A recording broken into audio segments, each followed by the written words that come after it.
आणि आता थेट जाऊयात विधानसभेत एकनाथ शिंदे बोलतायत।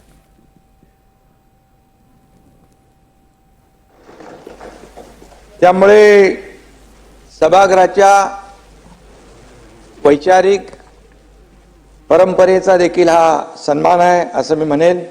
शेवटी आपण सभागृहामध्ये लोकप्रतिनिधी म्हणून काम करतो, आपापल्या परीने आपण या राज्याचे विषय मांडतो, भूमिका घेतो, धोरणं मांडतो आणि त्यामुळे सभागृहामध्ये काम करत असताना या ठिकाणी मला याचा आनंदही आहे आणि म्हणून माझे सर्व सहकारी, विरोधी पक्षाचे सर्व सदस्य यांचा तो सन्मान आहे आणि माझ्या पाठीशी उभे राहून सातत्याने दिवस रात्र काम करणाऱ्या कार्यकर्त्यांचाही तो सन्मान आहे। खरं म्हणजे अध्यक्ष महोदय, वंदनीय बाळासाहेब ठाकरे यांचं हिंदुत्व आणि जे काही 80% समाजकारण 20% राजकारण, धर्मवीर आनंद दिघे साहेबांनी दिलेली जी काही शिकवण आहे, या शिकवणीनुसार मी गेले अनेक वर्ष, जवळपास 40 वर्ष काम करतोय आणि त्यामुळे तुकोबांच्या नावाचा पुरस्कार हा या संस्काराचा एक भाग आहे असं मी म्हणेन। आणि म्हणून संत तुकाराम महाराजांसाठी प्रत्यक्ष परमेश्वराने पुष्पक विमान पाठवलं। देऊच्या पवित्र भूमीमध्ये महाराज तुकाराम महाराज सदेह वैकुंठाला गेले। या दैवी घटनेला 375 वर्ष पूर्ण होत असताना त्याच दिवशी अध्यक्ष महोदय हा पुरस्कार दिला, हे मी माझं भाग्य समजतो। आणि खरं म्हणजे छत्रपती शिवाजी महाराज तुकोबांच्या दर्शनाला ज्या पावन भूमीत जायचे, त्या भूमीमध्येच हा पुरस्कार स्वीकारण्याची संधी मला मिळाली, हे देखील माझं भाग्य आहे।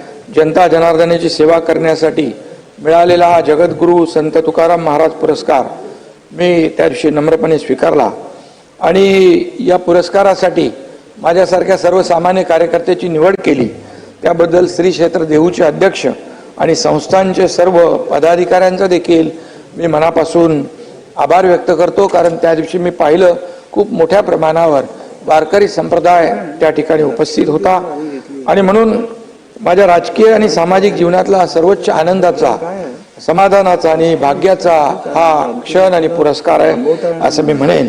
त्यामुळे आपल्या आता आणखी या पुरस्कारामुळे चंद्रकांत दादा जबाबदारी आणखी वाढलेली, अनेक पुरस्कार मला मिळाले, परंतु हा जो पुरस्कार आहे हा सगळ्यात आनंददायी महत्वाचा पुरस्कार आहे। आणि मी काय काय केलं ते तुम्ही सांगितलेलं आहे।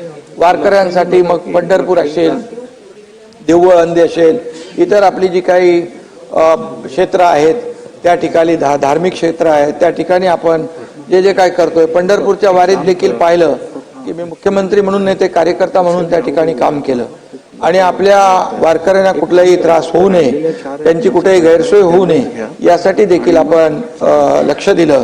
आणि म्हणून खऱ्या अर्थाने या पुरस्कार रूपी आशीर्वादामुळे आपले सर्वसामान्यांचं सरकार आहे। मी स्वतःला पूजेच्या वेळेत देखील दर्शन सुरू ठेवलं, म्हणजे दर्शन एकही सेकंद बंद ठेवलं नाही।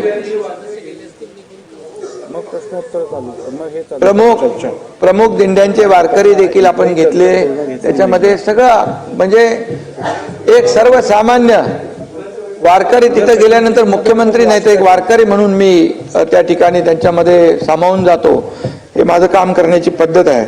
आणि म्हणून या आशीर्वादामुळे मी कॉमन मॅन समजतो स्वतःला, आता नानाभाऊ कॉमन मॅनला आपल्याला सुपरमॅन करायचं आहे आणि त्यामुळे नक्की अशा भावनेने काम करतात। मी सर्वसामान्यांचं सरकार म्हणालो म्हणून सर्वसामान्यांचं सरकार म्हणून सर्वसामान्यांच्या जीवनामध्ये बदल घडवणं म्हणून तर आपण या सर्व लोकाभिमुख कल्याणकारी योजना केल्या। एकीकडे विकास प्रकल्प आपण पुढे नेले, दुसरीकडे कल्याणकारी योजना केल्या आणि आता जे काही लँडस्लाइड मॅन्डेट या राज्यातल्या जनतेने दिलेला आहे त्यामुळे जबाबदारी आणखी वाढली आहे। आम्ही सत्ताधारी जरी असलो तरी सत्ताधारी आणि विरोधी पक्ष ही रथाची 2 चाकं आहेत, तरी त्यामुळे आपण राज्याच्या विकासामध्ये एकमेकाला हातात हात घालून काम करूया।